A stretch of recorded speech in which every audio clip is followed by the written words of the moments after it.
La majoria de persones que veirats aguest vídeo me coneixetz per a mia faceta musical, per portar a mia lengua e cultura occitanes tostem per aciu e per aqueu, damb jo, e tostem dera man d'un compromís social e d'un activisme.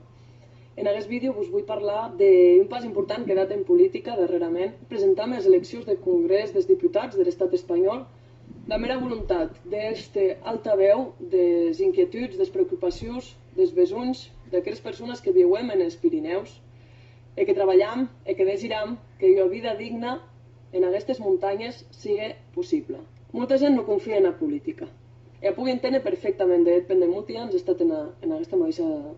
posició, però el que m'ha de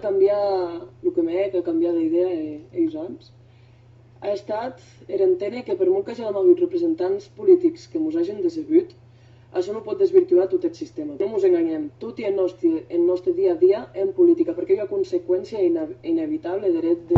de viure en societat. No ens podem deixar vèncer per aquests desenganys. Al contrari, haurien de servir de combustible, de motivació en a participar més, en aprendre amb més ganes el nostre futur, perquè la nostra absència